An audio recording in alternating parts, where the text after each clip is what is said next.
자, 오늘 특강은 마태복음 27장 1절부터 10절까지 있는 말씀인데요. 은 30을 토기장에게 밭값으로 주었으니 라는 그런 주제로 말씀을 듣도록 하겠습니다. 하나님 말씀을 먼저 좀 볼게요. 자, 1절부터 10절까지인데요. 제가 한 절 읽고 여러분도 한 절 읽고 교독하겠습니다. 마지막 10절은 우리가 같이 함께 봉독합니다. 새벽에 모든 대제사장과 백성의 장로들이 예수를 죽이려고 함께 의논하고 결박하여 끌고 가서 총독 빌라도에게 넘겨주니라. 때에 예수를 판 유다가 그의 정죄됨을 보고 스스로 뉘우쳐 그 은 30을 대제사장들과 장로들에게 도로 갖다 주며 가로되 내가 무한 피를 팔고 죄를 범하였도다 하니 저희가 가로되 그것이 우리에게 무슨 상관이 있느냐 네가 당하라 하거늘 유다가 은을 성소에 던져놓고 물로 가서 스스로 목매어 죽은지라. 대제사장들이 그 은을 거두며 가로되 이것은 핏값이라 성전고에 넣어두니 옳지 않다 하고 의논한 후 이것으로 토기장의 밭을 사서 나그네의 묘지를 삼았으니 그러므로 오늘날까지 그 밭을 피밭이라 일컫느니라. 이에 선지자 예레미야로 하신 말씀이 이루었나니 일러스되 저희가 그 정가된 자 곧 이스라엘 자손 중에서 정가한 자의 가격을 곧 은 30을 가지고 토기장의 밭값으로 주었으니 이는 주께서 내게 명하신 바와 같으니라 하였더라. 아멘. 우리 잠깐 기도하겠습니다. 거룩하신 여호와 아버지 하나님, 감사와 찬송과 영광을 돌립니다. 유다가 은 30에 주님을 팔고 주님이 은 30에 팔려서 대제사장과 장로들과 또 서기관들에게 본디오 빌라도에게 넘겨진 것을 보고 예수님이 죽임을 당할 것이라는 걸 깨닫고 자기가 잘못한 것으로 깨달아서 회개하고 은 30을 성전에 돌려주고 자기는 가서 스스로 목을 메어 죽는 것. 그리고 이 또 성전에 있는 자들이 이 토기장이의 밭을 은 30을 주고 사서 나그네의 매장지로 삼는다는 이런 내용들을 오늘 우리가 공부를 하면서 하나님의 뜻과 하나님이 과연 어떠한 일을 이 말씀을 통해서 보이시는지 우리가 자세히 깨닫고 야다하는 귀한 시간으로 인도하여 주시옵소서. 예수님의 이름으로 기도하옵나이다. 아멘.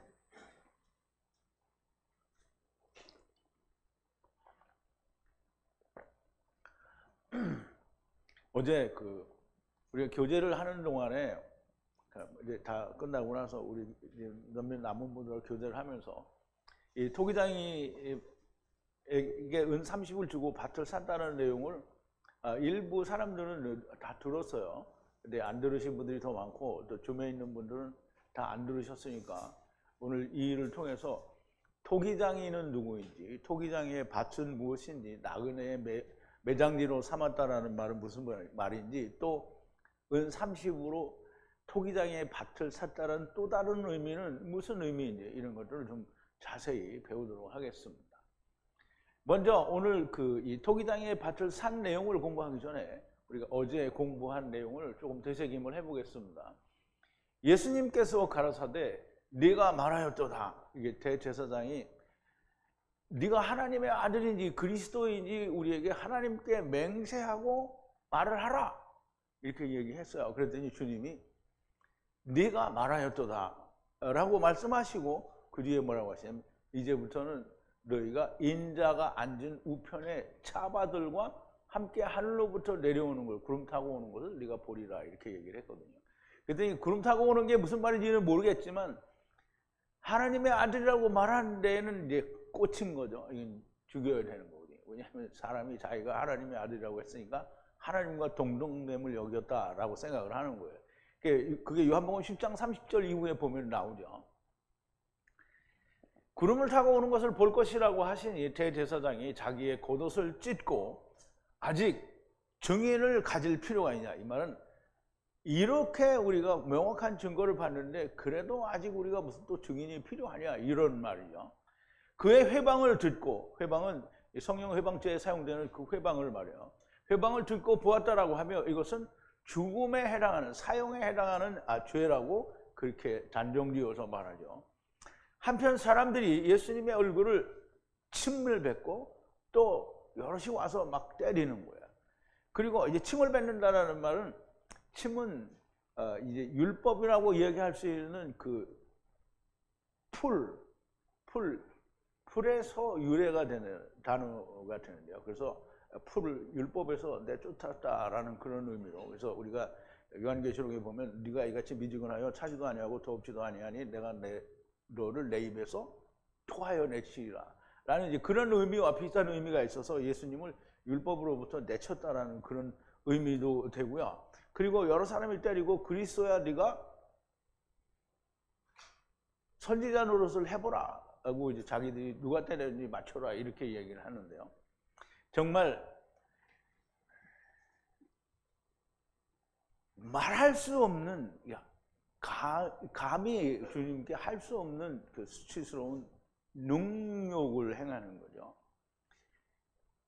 이 사람들은 정말 죽어서 마땅한 사람들이라고 보여집니다. 베드로가 바깥 뜰 안에 앉았더니 한 소녀가 그에게 와서 가로되 당신도 갈릴리인 예수와 함께 있었도다라고 하니 베드로가 모든 사람 앞에서 부인을 합니다. 가로되 나는 무슨 말인지 모르겠다라고 얘기를 하고요. 율법 아래 있는 자의 지명에 모든 사람들 앞에서, 지명이라는 말은 너지 이렇게 얘기했다라는 거예요. 그런데 무슨 말인지 모른다라고 하고요. 그가 문으로 나가려고 하는데, 문을 나간다는 말은 페타그가 이제 예수님을 페타그라고 하는데요. 왜냐하면 양의 문이라고 해서 그 페타그가 어디냐면 율법의 문을 나가는 거예요.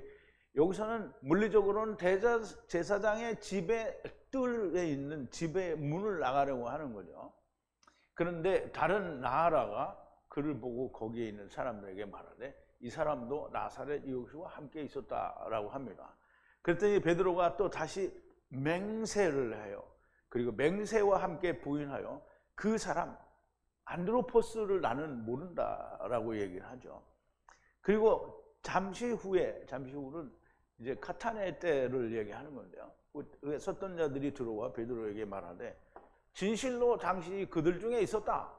네가 하는 너의 말이 명백하게 나타낸다.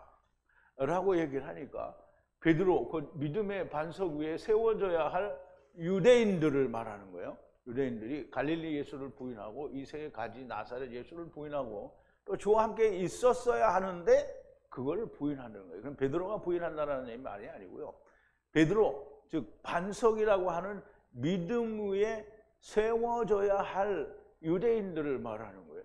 지금 아직 예수님도 오시지 않았으니까 베드로라고 하는 반석 위에 세워진 교회가 아직 일도 없어요. 그러니까 이 베드로라는 그 이름은 유대인들을 향해서, 유대인들을 두고 하는 얘기라는 거예요. 베드로가 모른다고 하는 게 아니라 유대인들이 모른다는 거예요. 갈릴리 예수 모른다고 하고요. 나사렛 예수도 모른다고 하고요.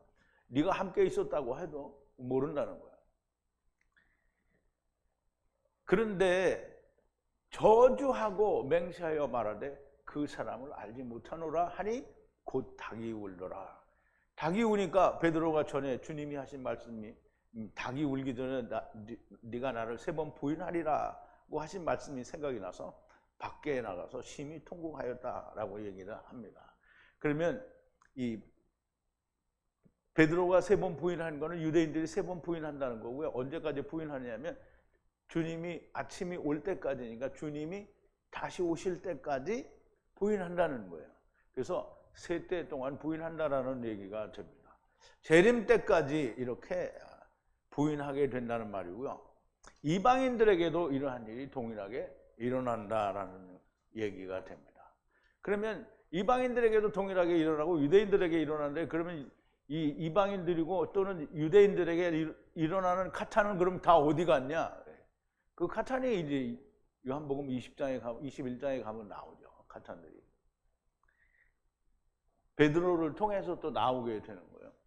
자, 이제 오늘 본문으로 돌아와서요. 1절입니다. 지금 지금 특강은 마태복음을 하는 거예요.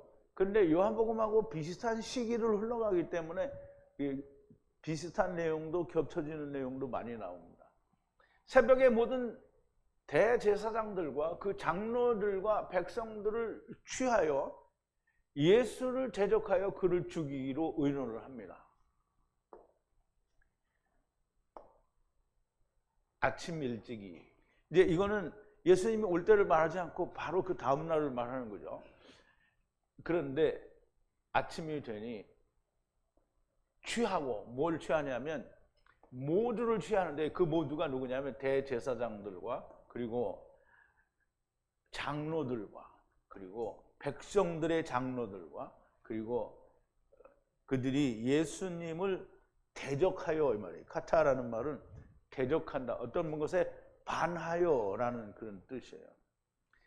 그렇게 해서 이 대제사장과 장로들과 백성들을 다 취하여 그들이 의논을 하는데, 예수님을 죽이려고 의논을 했다라는 거예요. 의논을 그렇게 했어요.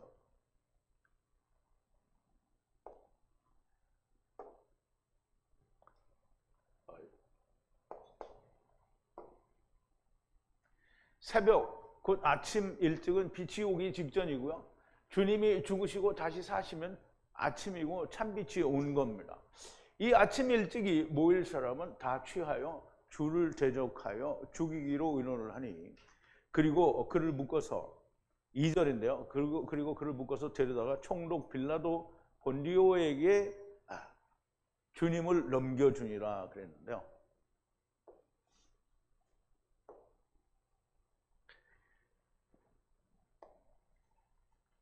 묶고 결박하여 주님을 결박하여 데려갔어요. 어디로 데려갔냐면 넘겨줬는데요. 주님을 넘겨줬는데요. 본디오 빌라도에게 넘겨줬어요. 그가 누구냐면 총독이죠. 통치자라고 나와 있는데, 여기 이제 이 총독을 말해요. 빌라도 총독을 말해요. 로마로부터 온 유대인의 총독을 말하죠. 그러니까 여기는 로마의 총독도 있고 유대에는 헤롯 임금도 같이 있었어요. 그런데 헤롯이 유대 나라의 왕이기는 한데 로마의 총독과 연결이 돼서 로마의 감독을 받는 거죠. 그러니까 완전한 주권 국가는 아닌 거예요.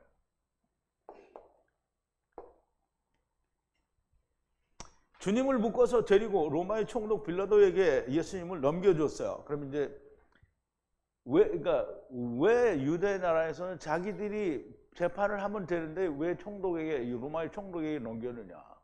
그러면 이제 우리가 그 의도를 알아야 돼요. 이 대제사장과 이 유대의 기득권자들은 예수님을 죽이고 싶어요. 그래서 자기들에게는 사람을 죽이는 법이 없어요. 그러니까 로마의 법을, 그러니까 로마에다 대고 이 사람이 당신들의 왕을 모독했다, 그러니까 사형이다 라고 하는 거예요. 그렇게 해서 이제 계속 나오는, 그러니까 요한복음에도 나오고 여기도 나오는데 그 얘기를 들어보면 그런 게 나오죠. 빌라도가 자꾸 풀어주려고 하니까, 그럼 풀어주면 당신은 가이사의 종이 아니니이다, 이렇게 이 얘기를 하니까 이제 빌라도가 할 수 없이 넘겨주게 되는 거죠. 자, 이제 이스라엘에는 사형 제도가 없어서 본디오 빌라도에게 넘겨주게 되는 겁니다. 이제 3절에 보니까 그때 예수를 넘겨준 유다가 주님의 모독죄를 알고 회개하려 합니다. 대제사장들과 장로들에게 은 30을 돌이키니라 이렇게 했어요. 그때 알았어요. 누가? 유다가 그를인데 주님을 넘겨준 유다가 알게 됐어요. 뭘 알게 됐는지 우리가 좀 알아봐야 돼요. 비난하다, 이게 회방이라는 걸 알게 된 거예요. 회방은 무슨 회방을 아냐면 성령 회방죄 같은, 이게 하나님을 회방했다. 그러면 이제 유다는 유대인이잖아요. 그러니까 이게 회방, 모독죄가 뭔지 알아요. 이거는 분명 죽인다 라는, 그걸 다 깨달은 거예요. 이 본디오 빌라도에게 넘어갔다는 얘기는 죽이겠다는 얘기구나. 자기들한테는 죽이는 권한이 없기 때문에 넘어간 거잖아요. 그런 게 넘겼으니까 이건 주님을 죽이는구나. 그럼 이제 유다는 예수님이 죽기까지를 바랬던 건 아니었던 것처럼 우리가 생각이 될 수 있는 거죠. 그런데 그렇게 넘어가서 죽게 생긴 걸 아는 거예요. 그래서 회개를 했어요.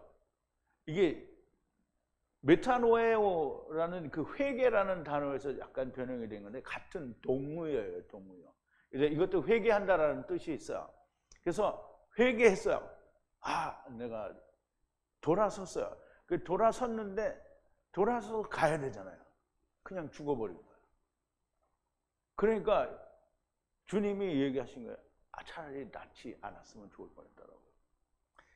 자, 은 30을 은화 30을 돌이켰어요. 돌이켰다라는 말은 다시 두루 돌렸다라는 말이에요. 다시 돌려줬다라는 말이에요. 히브리어에는 하파크와 같이 뒤집었다, 다시 돌이켰다라는 그런 뜻인데요. 누구에게 돌이켰냐면 대제사장과 그리고 장로들에게 은 30을 돌이켰어요.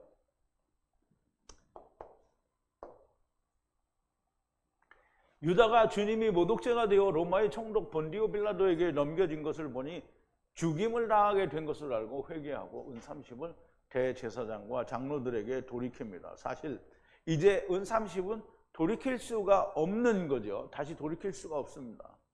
주님이 죽으셔야 은 30이 두루 도는 말씀이 되는 거예요. 하파크 말씀이 된단 말이에요. 돌이키는 말씀이 된다는 거예요. 그래서 예수님은 죽어야만 되는 거예요. 유다는 회개를 했어요. 은 30을 돌이키려고 하였고요. 돌이킬 수 없는 겁니다.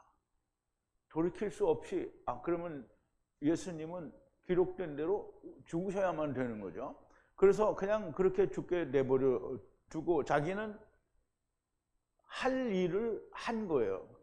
그럼 이제 자기도 율법의 사람이잖아요. 그럼 율법은 예수님을 죽는 일에 가담을 한 거예요. 누구든지 다 가담을 한 거죠. 그럼 자기는 회개를 한 것으로 족한 것인데 거기에서 멈추고 다른 데로 가면 안 되고 회개를 하고 이제는 하나님을 향해서 가야 되잖아요. 이렇게. 근데 안 가고 죽어버렸잖아요. 그래서 자기를 죽이는 죄를 범한 거예요. 자, 4절인데요. 이제 유다가 얘기를 합니다. 가로되 무죄한 피를 넘겨 죄를 졌다. 그런데 가로되 우리에게 그게 무엇이냐? 네가 보라.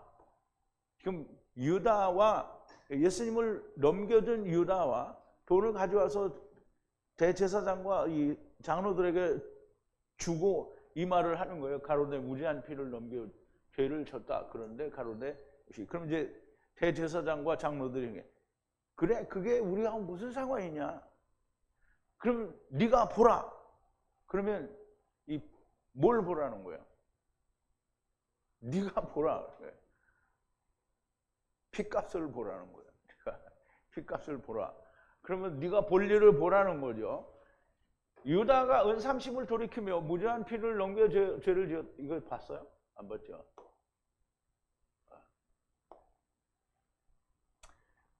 결백한 무죄한 피를 넘겨주고 죄를 하마루트야, 죄를 범했다라는 거야. 그런데 네가 그렇게 죄를 범했으면 범했지 우리에게 무엇이냐 그게 라고 말을 하는 거예요. 그럼 이제 네가 죄를 졌지 그게 우리와 뭔데 라고 얘기를 하고요. 그럼 네가 보라는 거예요. 그러면 뭘 보라는 거야? 피값을 보라는 거야. 피값을 보라는 거야. 유다가 은 30을 돌이켜 무죄한 피를 넘겨 죄를 지었다라고 말하니 그들이 그것이 우리에게 무슨 상관이 있느냐라는 의미로 말을 하는 것이고요. 네가 볼 것을 보라. 피값을 보라는 거죠. 사실 그들에게는 또 다시 돌이킬 수 있는 길은 없습니다. 인자는 기록된 대로 가는 거고요. 자, 이제 5절에 유다가 은을 성전에 던지고 떠나가서 목매어 죽으니라 그랬어요. 유다가 그리고 내던졌어요. 뭐를? 은을 던졌는데요. 성전 안에다가 던졌어요. 여기서 던졌다라는 말은 씨 뿌리는 의미가 담겨져 있는 던진 거하고는 상관이 없어요. 그냥 던진 거예요. 그리고 떠나가서 목매어 죽었다라는 거예요. 자기가 그렇게 죽었다는 거예요. 그러니까 이게 참 안타깝죠. 베드로는 3번 부인하고도 살았는데, 유다도 똑같이 주님께 택한 자잖아요.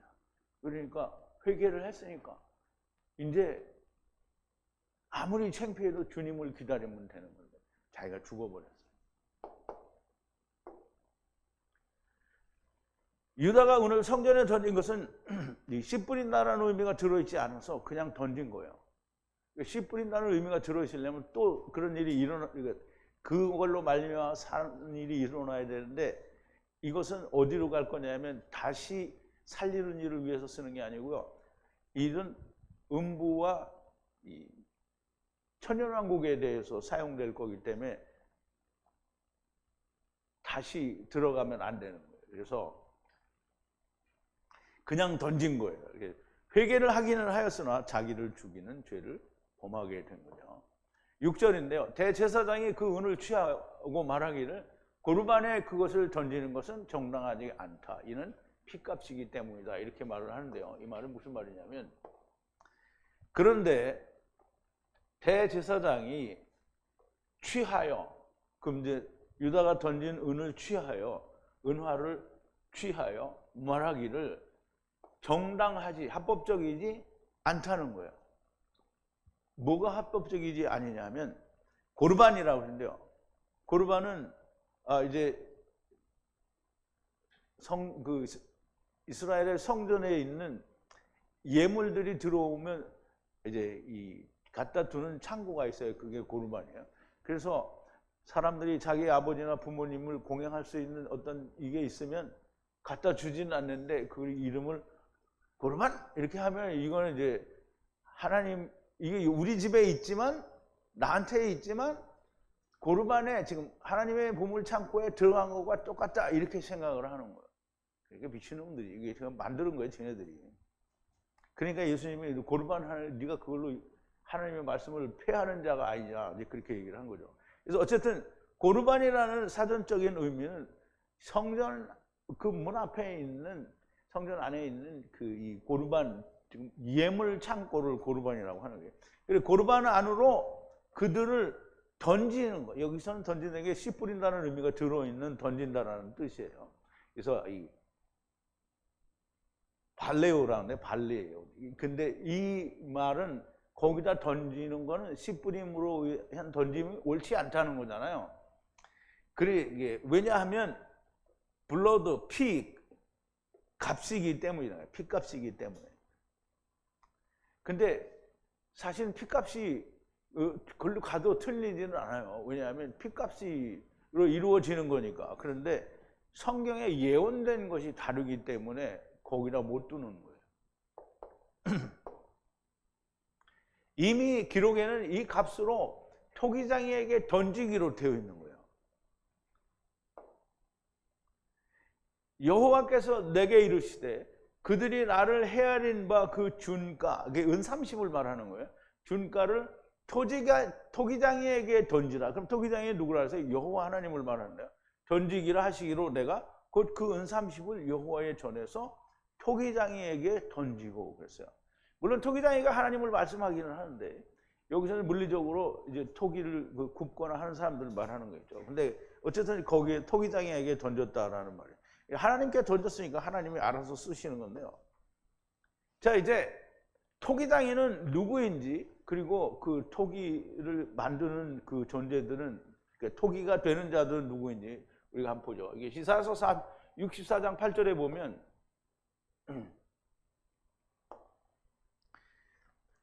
이제 지금, 그래서 처음과 나중에 여호와는 당신은 아버지이고 우리는 진흙이고, 그리고 당신은 토기장이요. 당신의 손에서 모든 것이 마아세, 아세가 아니고요, 마아세니까 말씀으로 만들어진다라는 뜻이에요. 그래서 하나님은 토기장이고요. 그리고 하나님이 토기장이고, 그러면 이제 우리는 뭐래? 진흙이라. 우리 아담하잖아요. 그러니까 진흙이 맞죠. 그래서 여호와, 그러니까 토기장이에게 은 30을 던졌다 이 말은 여호와 하나님께 던졌다는 거예요. 그럼 여호와 하나님이 지금 이제 이 마태복음 26장에서 27장에서 뭐라고 하냐면 그 돈으로 토기장이의 밭을 샀다라고 얘기를 하거든요. 그럼 토기장이의 밭은 누구의 밭이에요? 하나님의 밭이에요.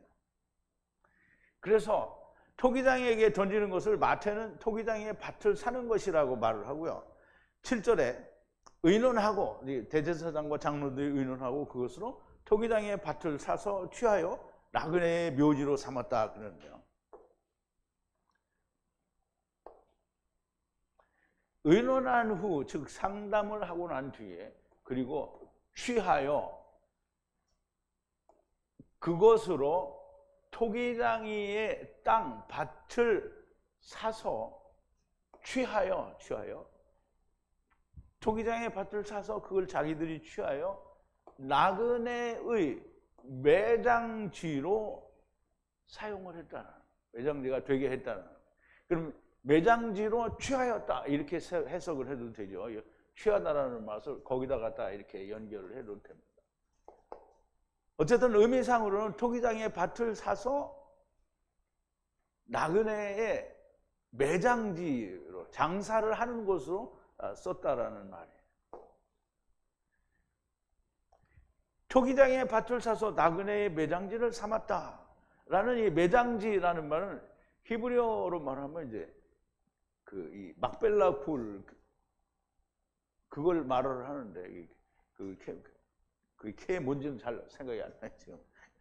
막벨라 굴을 말하는데 아브라함이 해족속 소할의 아들 에브론의 에게 400세겔을 주고 막벨라 굴과 함께 사신 겁니다.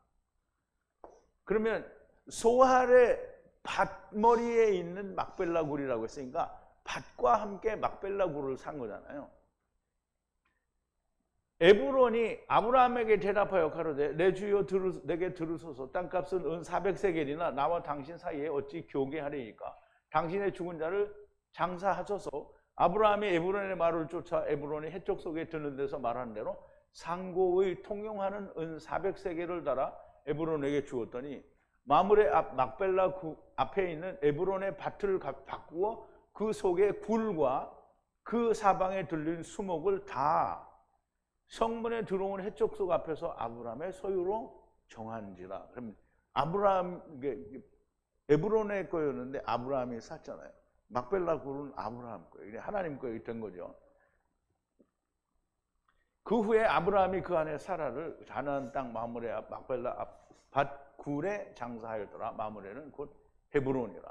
이와 같이 그 밭과 그 속의 굴을 해족속이 아브라함의 소유 매장지로 정하였더라 그랬어요.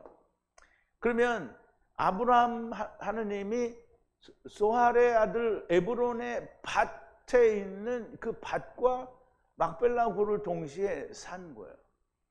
그러면 그 밭과 막벨라 굴은 뭐예요? 매장지잖아요. 매장지. 그러면 나그네의 매장지로 삼았다라는 말인데요. 은 30을 주고 샀으니 율법이 이루어진 값이니 400세겔을 낸 자들이 모두 율법을 이룬 자가 될 거다라는 의미가 들어있는 거예요. 그러므로 음부에서 불로 소금을 치는 것은 율법을 이루는 것을 배우는 거다라는 얘기가 너무나 명확한 거예요. 그러니까 우리가 불로 소금 언약을 친다. 저 인간이 저거 만들어냈네. 이렇게 생각하는 사람이 있을 수 있잖아요. 그래서 하느님이 거기다 대고 얘기를 하는 거예요. 은 30을 그 땅을 거기를 샀으니 은 30을 거기서 하는 거잖아요. 근데 아브라함 품에 있는 사람이 은 30을 이미 이룬 사람들이잖아요. 거긴 필요가 없어요. 은 30을 이루지 못한 사람들이 그 값을 하느님이 산 거잖아요. 그러면 음부에서 뭐 한다는 거예요? 불로 소금을 쳐서 은은 30이 이루어지는 일을 한다는 거잖아요. 그러므로 그래서 매장지를 삼았다라는 말은 너무 중요한 얘기예요. 그래서 우리가 그 매장지를 삼았다라는 말을 그냥 나그네의 무덤을 삼았다. 이렇게 이해를 하면 그러면 버린 겁니다. 그러므로 그 밭을 오늘날까지 피밭이라고 부르는데요. 자, 이제 그러므로라는 말이에요. 왜라고 번역을 했네요. 그러므로 불렀어요. 그 밭을 피밭이라, 그 밭을 피밭이라고 불렀다는 거예요. 언제까지? 오늘날까지. 그러니까 지금도 피밭이라는 말을 우리가 생각을 해봐요. 피는 뭐라 그랬죠? 이게 피값은 누구의 피값이에요? 예수님의 피값이잖아요. 그러면 피밭이라는 말은 무슨 말이에요? 생명의 밭이라는 얘기잖아요. 그러면 음부에서 소금에 불로 치고 은삼십을 이루니까 그게 뭐예요? 피밭이죠. 그러니까 생명의 밭이라는 거예요. 그러니까 이제 사람들이 또 생각을 했죠. 야, 저 인간이 또 말을 디리디리 만들어서 갖다가 소설을 쓰네 이렇게 얘기를 할 거다. 근데 지금 성경에 이렇게 있잖아요. 내가 하는 얘기가 아니에요. 성경에 있는 얘기를 하는 거잖아요. 피밭이라 부른다. 피는 생명이니 생명의 밭이라고 부르는 것이고요. 그러니 사실상 음부는 생명을 얻는 곳이라는 것이고요. 물론 영원히 올 때까지, 즉 하느님의 영원히, 그러니까 세상 영원이 아니고요. 하느님의 영원히 올 때까지 기다려야 하는 불편이 있기는 하지만 백보자 심판 때까지 기다리는 거예요. 그러나 생명을 주는 곳이다라는 뜻이에요. 자, 이제 9절인데요. 여기가 좀 이해하기 쉽지 않고 굉장히 좀 어려운 부분입니다. 그때 예레미야에 의해 말한 그 선지자의 말이 이루었다. 이스라엘 아들들로부터 정가한 정가의 값을 은 30을 취하여 그런데요. 자, 이제 이걸 잘 이해를 해야 됩니다. 그때에 채웠어요. 이루어졌다라는 말이에요. 말씀하신 것이 성취가 됐다라는 말인데요. 그 말에 의해서 예레미야의 말한 것에 의해서 채워졌다 이렇게 말을 해석을 하면 여기 있는 거는 날아가요. 예레미야에 의해서 말하여진 예언자가 말한 것이 채워졌다 이렇게 해석을 해야 돼요. 그러면 그 해석이 뭐냐 하면 그리고 받았어요. 뭘 받았냐면 그 은 30을 받았어요. 뭘로? 값으로. 정가의 값으로. 정한 값이라는 거예요. 또 여기 존경하다라는데 정가한 값이라는 거죠. 이스라엘 아들들이 정가한 정가의 값으로 은 30을 어떻게 했어요? 받았다는 거예요. 은 30을 받았다는 거예요. 그런데 예레미야는 이런 말을 얘기한 적이 없어요. 그럼 이제 우리가 생각하기를 야, 마태가 하나님 말씀을 기록하는데 예레미야는 하지도 않은 말을 갖다 인용을 해서 이 예레미야가 한 말이 이루어졌다라고 말을 한 것밖에 안 되는 거예요. 신학이 해석을 하면 그렇게 되는 거예요. 그런데 하느님의 말씀을 해석을 하면 조금 달라집니다. 사실 은 30이라든가 토기장에게 은 30을 던진다라는 말은 스가랴 선지자의 예언이 이루어졌다는 말이고요. 그런데 예레미야가 말한 선지자 스가랴의 말이 이루어졌다라는 거예요. 그러면 예레미야는 어떻게 선지자 스가랴의 말을 했느냐? 예레미야는 토기장의 손에 이스라엘이 달려있다는 얘기를 한 거예요. 그러면 이스라엘이 토기장의 손에 달려있다는 거잖아요. 그러면 그 토기장의 손에 달려있는데 토기장의 손에 은 30이 주어져서 그 은 30으로 토기장의 밭을 사는 걸로 이스라엘이 해결이 됐다는 얘기잖아요. 자, 이제 보세요. 예레미야 18장 3절부터인데요. 내가 토기장의 집으로 내려가서 본즉 그가 농로로 일을 하는데 흙으로 만든 그릇이 토기장의 손에서 파상하며 그가 그것으로 자기의 의견에 선한 대로 다른 그릇을 만들더라. 지금 이제 그릇을 만들었는데 잘못됐어요. 그래서 그걸 없애버리고 다시 그릇을 만든다는 거잖아요. 이제 여호와의 말씀이 내게 임하니라. 가라사대 나 여호와가 이르노라. 이스라엘 족속아 이 토기장이 하는 것 같이 내가 능히 너희에게 행하지 못하겠느냐. 이스라엘 족속아 진흙이 토기장의 손에 있음같이 너희가 내 손에 있느니라. 그럼 이제 토기장의 손에 이스라엘이 있다는 거잖아요. 그럼 이스라엘이 어떻게 되는지는 그 뒤에 보면 예레미야 선지자가 쭉 다시 설명을 해요. 그런데 그 설명을 다 듣고 보면 스가랴 선지자가 하는 얘기가 그대로 거기에 적용이 되는 거예요. 스가랴 선지자가 뭐냐면 토기장의 밭을 샀다는 거잖아요. 근데 우리가 지금 얘기하는 토기장의 밭을 사서 막벨라 굴, 즉 나그네의 매장지를 삼았다는 얘기만 했잖아요. 그러면 이게 스가랴의 선지자의 말이 아니잖아요. 스가랴 선지자는 뭐냐면 은30으로 토기장의 밭을 샀잖아요. 그럼 토기장의 밭은 매장지도 있지만 매장지가 아닌 데도 있잖아요. 매장지가 아닌 밭은 뭐냐면 메시아 왕국인 거예요. 그래서 토기장의 밭을 샀다라는 말은 매장지도 샀고 메시아 왕국 이스라엘이라는 밭을 사기도 하는 거예요.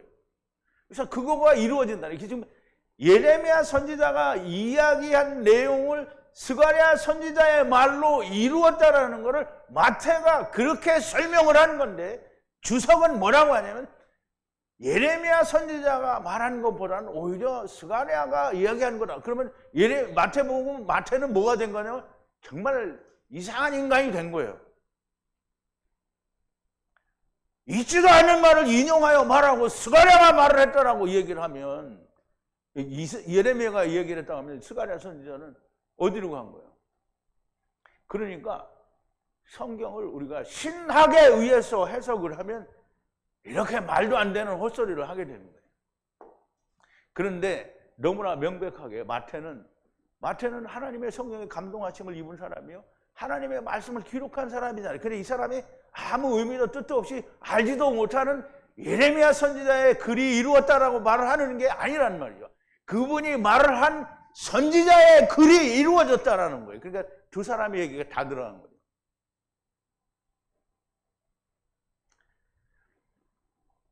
이것을 스가랴 선지자가 은30을 토기장의 밭 메시아 왕국을 샀다라는 말을 하는 겁니다. 마태가 몰라서 잘못 인용한 것이 아닙니다. 그래, 신학은 마태라고 하는 하나님 예수 그리스도의 제자가 성경을 기록하는데 마태가 잘 몰라서 했다고 하니까 하느님이 잘 몰라서 했다라는 말과 똑같은 말이 되는 거예요.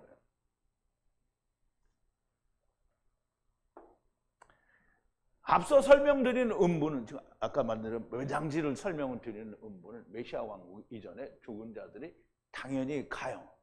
그러면 메시아 왕국이 오기 전에 이스라엘이 안 죽어요?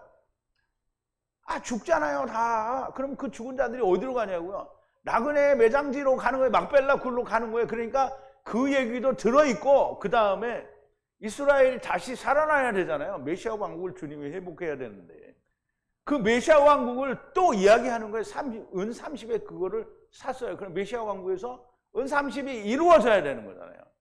그러니까 하나님의 말씀은 베드로가 3번 부인할 때 부인해서 죽은 사람들, 즉 예수님이 오시기 전까지 죽은 사람들도 다 막벨라 굴에서 구원을 받는다라는 얘기요. 그리고 남은 자들이 메시아 왕국에서 또 구원을 받는다라는 얘기를 동시에 하는 거예요. 근데 이제 이런 얘기를 누가 가르쳐 줍니까? 성령님이 가르쳐 주죠. 성령님이 누구한테 가르쳐 줬어요? 자, 이제 보자. 그리고 10절인데요. 그리고 은30을 토기장의 밭값으로 주었으니 주께서 나에게 지시하신 것이라 그랬어요. 주님이 내게 지시하신 거예요. 이게 하나님이 지시하신 거예요.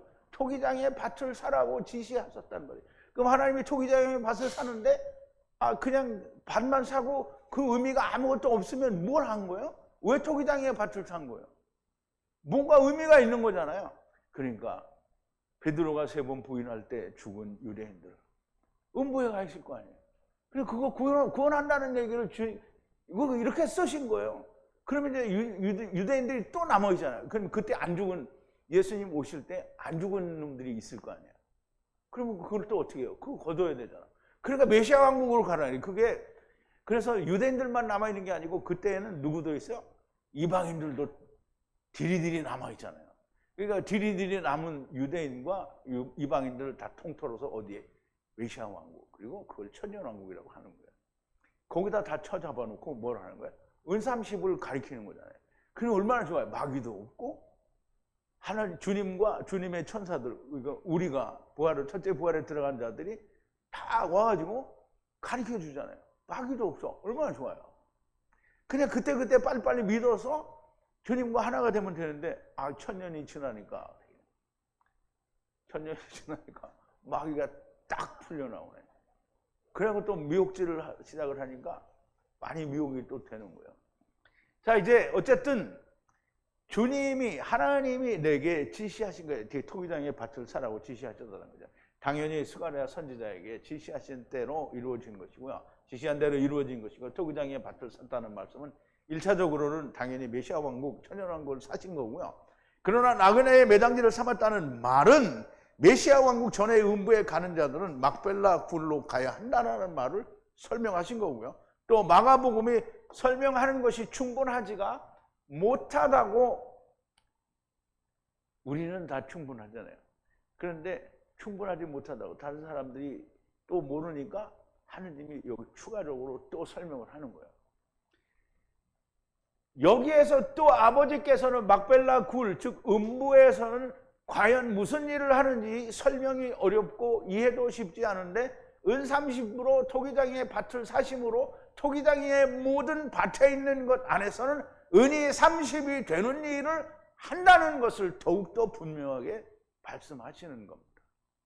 창세기 4장에서는 땅, 아담아가 아벨의 피, 가인에게 얘기해서 네 아우의 피를 땅이 입을 벌려 락하고 취하였다. 그러므로 이제 그 땅이 너에게 저주를 내서 원하는 것을 주지 않는다라고 했어요. 그러니까 가인은 이스라엘이거든요. 율법을 지키는 자들이에요.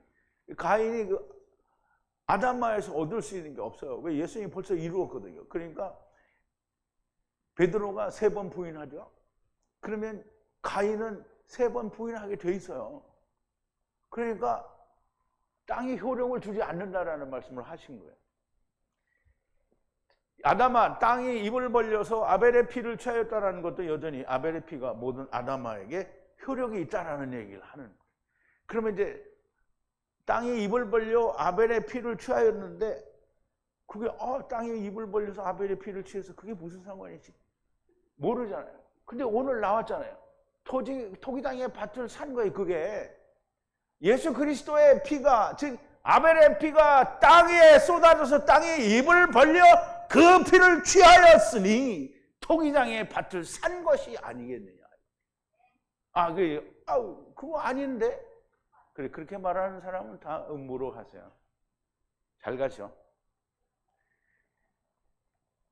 하느님께서는 정말 많은 말씀을 짧은 글에서도 말씀하시는 거예요. 한 가지로 두 가지로 설명하신 것입니다. 토기장이에게 밭값으로 은30을 주었다. 누가 생각이나 하였으리요. 이 말씀이 메시아 왕국, 천년왕국을 30에 사신 것이라는 걸 누가 알았겠느냐는 말이고요. 또 토기장의 밭을 해족속 소알의 아들 에브론의 밭을 삼으로 밭과 끝에 있는 막벨라 굴이 여호와의 밭이요 막벨라 굴이라는 것을 어찌 생각이나 할 수 있었으리요. 이건 몰라요. 앞으로도 사람들이 이걸 생각 못할 수도 있어. 그런데 너무나 명백하게 음부에서 지렁이들이 불로 소금을 치는 것은 은30을 이루는 것이라는 말씀을 지금 하느님이 마태를 통해서, 마가를 통해서 명백하게 설명을 해준 거잖아요. 자기의 길로 간 자들에게도 하나님께서 다시 돌아올 기회를 주신다는 것은 너무나 명백하고 명백한 겁니다. 오늘 저의 강의를 처음 들으시는 분이 있다면 정말 이해하기 어려울 겁니다. 세상 어디에서도 가르쳐주지 않는 말씀이고요. 그러나 세상 어디에도 없으나, 그러나 성경에 없는 말씀이 아니라 성경에 있는 것을 말씀을 드리는 거예요. 모두 히브리어, 헬라어, 원어 성경에 있는 말씀입니다. 번역 성경이 가르쳐주지 않고요. 신학이 가르쳐주지 않습니다. 장로들의 유전이나 교리, 세상 학문에는 이런 말씀이 존재하지 않습니다. 성경에 없는 이야기를 가르치는 자는 교회는 거짓 선지자예요. 마귀의 자식이요 독사의 새끼들이라고 주님이 말씀하셨습니다. 왜 오늘 예수를 믿는다는 사람들은 하나님의 말씀을 믿지 않느냐? 하느님을 모르기 때문입니다. 하나님께서 말씀으로 나타나시는 그 하나님, 나타나시는 그 하나님을 모르는 거예요. 왜냐하면 자기 마음에 원하는 하나님을 바라기 때문입니다. 그래서 금송아지를 만듭니다. 출애굽기 32장 1절부터 7절에 보면 백성이 모세가 산에서 내려오며 더딤을 보고 모여 아론에게 이르러 가로되 일어나라 우리를 인도할 신을 우리를 위하여 만들라. 이 모세 곧 우리를 애굽 땅에서 인도하여 낸 사람은 어찌 되었는지 알지 못합니다. 물론 이제 아론이 그럼 금을 가져오라 그래서 집을 던졌더니 이제 금송아지가 나왔다고 모세한테 설명을 하죠. 그런데 아론이 가져오라 그랬어요. 그래서 그 금송아지를 만들어요. 그럼 왜 아론이 왜 그거 만드냐? 이 백성들이 다 예수 이름 팔아서 그거 한다는 거예요. 아론은 모세의 형이잖아요. 그 아론은 예수 그리스도의 그림자거든요. 그러면 이 아론을 팔아서 금송아지를 만드는 거예요. 그러면 오늘날 교회가 예수님 팔아서 다 자기들이 그 말하자면 챙기는 거잖아요. 아론이 그들에게 이르되 너희 아내와 자녀의 귀에 금고리를 빼어 내게로 가져오라. 모든 백성이 그 귀에서 금고리를 빼어 아론에게 가져오매. 아론이 그들의 손에서 그 고리를 받아 부어서 각도로 새겨 송아지 형상을 만드니 그들이 말하되 이스라엘아 이는 너희를 애굽 땅에서 인도하여 낸 너희 신이로라 하는지라. 아론이 보고 그 앞에 단을 쌓고 이에 공포하여 가로되 내일은 여호와의 절이니라 하니 이튿날에 그들이 일찍 일어나 번제를 드리며 화목제를 드리고 앉아서 먹고 마시며 일어나서 뛰노더라. 여호와께서 모세에게 이르시되 넌 내려가서 네가 애굽 땅에 인도하여 낸 내 백성이 부패하였더라. 그러면 아론이 이거를 허락을 한 거잖아요. 허락을 한 거니까 자기들 마음대로 한다고 했으니까 예수님이 오셔서 모든 걸 이루시고 난 뒤에도 여전히 뭐냐면 자기들이 원하는 대로 하기를 원하는 거예요. 그걸 내버려뒀어요. 그러니까 자기가 원하는 하나님을 찾고는 하나님 탓을 하는 거예요. 아론이 그렇게 했다. 아론은 스스로 의지로 이렇게 한 게 아니에요. 강요를 하니까 그러면 내버려둔 거잖아요. 그러니까 자기들이 알아서 아론을 팔아서 자기들이 욕심을 채우는 거잖아요. 그러니까 아론이 의도적으로 그걸 만들어 준 건 아니에요. 자기들이 욕심을 내니까 그러면 너희들 마음대로 해라고 해서 그렇게 된 거예요. 그 모세가 이야기할 때 분명히 본인이 그렇게 만들어 준 건 아니죠. 자, 어쨌든 하늘의 것을 알지 못하고 오직 땅의 것만을 바라고 원하기 때문입니다. 이것을 우리가 소경이요, 또 기머거리요, 절름발이요, 죽은 자요, 문둥병자라고 가난한 자라고 하는 겁니다. 하늘의 것이 보이고 들리고 온전한 자가 되고 살아나는 자가 되고 문둥병이 치료가 되고 하나님의 나라에 대한 가난이 채워지는 것이 예수를 믿는 것이요, 안에 들어가는 것이 됩니다. 곧 아버지와 아들과 내가 성령 안에서 하나가 되는 것이고요, 진심으로 아버지께 주님의 이름 안에서 간구를 드립니다. 이 말씀을 듣는 사람들 중에 많은 사람들이 하나님의 음성이 들리는 사람들이 나타나게 되기를 바랍니다. 자, 이제 기도하시겠습니다.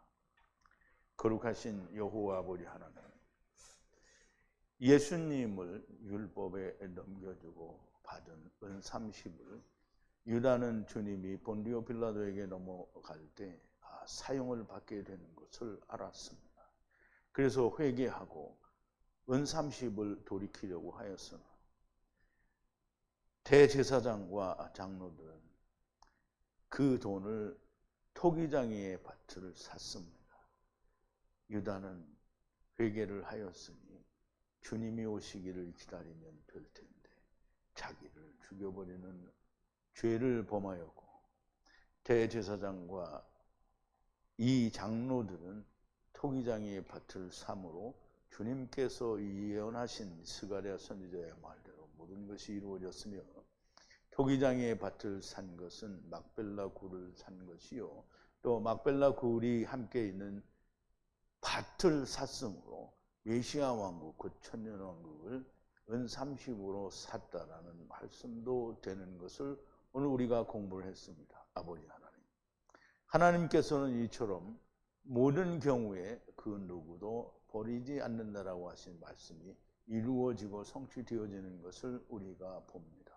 아버지 하나님, 저희들에게 이렇게 귀하신 말씀을 깨닫게 하시니 우리가 이 말씀으로 더욱더 충만하여지고 우리의 믿음이 자라고 장성하여져서 하나님이 기쁘시기에 쓰시기에 부족함이 없는 자들이 되게 하여 주시옵소서. 예수님의 이름으로 기도하옵나이다.